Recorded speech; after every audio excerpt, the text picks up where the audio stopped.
నమస్తే ఫ్రెండ్స్, ఈరోజు వీడియోలో ఈరోజు మనకి 1వ తేదీ అంటే మార్చి 1వ తేదీ. మీరు ఎప్పుడు కూడా ప్రతి నెల 1వ తారీఖు ఉదయం లేవగానే మీరు కళ్ళు తెరిచిన తర్వాత మీ అరచేతులు చూసుకుంటూ అయినా సరే నేను చెప్పబోయే ఈ స్విచ్ వర్డ్ని మీరు అనుకోవచ్చు. లేదంటే కనుక ఆ రోజంతా కూడా 1వ తారీఖు రాత్రి వరకు 12 గంటల వరకు అయినా సరే, లేదంటే 1 నుంచి 5 వరకు కూడా మీరు ఏదైతే కనుక మీ శాలరీ అనేది మీకు అందుతుందో అలాంటి రోజులలో, అంటే మీకు ముందు కంటే ఎక్కువ శాలరీని మీరు ఎక్స్పెక్ట్ చేస్తూ ఉంటారు. అలాంటి మంచి ఆదాయం అనేది పెరగాలి అని అన్నా, మంచి ఇంక్రిమెంట్స్ రావాలి అని అన్నా కూడా ఉదయం లేవగానే లేచిన దగ్గర నుంచి నిద్రపోయేలోపు మీరు ఖచ్చితంగా ఈ చూపించబోయే ఈ స్విచ్ వర్డ్ని 11 సార్లు ఖచ్చితంగా అనుకోండి ఫ్రెండ్స్. ఎలా అనుకోవాలి అని అంటే ఒట్టి ర్యాబిట్ ర్యాబిట్ ర్యాబిట్ అని కాకుండా 11 సార్లు కాకుండా ర్యాబిట్ ర్యాబిట్ ర్యాబిట్ అనేది ఒక సెంటెన్స్ ఇలాగా మీరు 11 సార్లు, ఇది ఒక సెట్ అనమాట. ర్యాబిట్ ర్యాబిట్ అనేది 3 ర్యాబిట్లు కలిపితే ఒక సెంటెన్స్ లాగా మీరు 11 సార్లు అనుకోవాలన్నమాట. ఇలా అనుకుంటే ఆ నెలంతా కూడా మనకి మంచి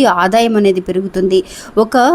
మనం ర్యాబిట్ అంటే ఏంటండి, కుందేలు చూడడానికి ఎంత సంతోషంగా అది చూడండి ఎలా పరిగెడుతుందో, దానికి టైర్డ్నెస్ అనేది ఉండదండి, అంత చలాకీగా ఉంటుంది. మనం కూడా చక్కగా ఆ నెలంతా కూడా మంచి చలాకీగా సంతోషంగా మంచి డబ్బులు సంపాదిస్తూ హ్యాపీగా ఉండాలి అని అంటే కనుక ఈ ర్యాబిట్ ర్యాబిట్ ర్యాబిట్ అనే స్విచ్ వర్డ్ చాలా బాగా ఉపయోగపడుతుందండి. మీరు ఒకసారి ప్రయత్నించి చూడండి ఇలా అనుకోవటం.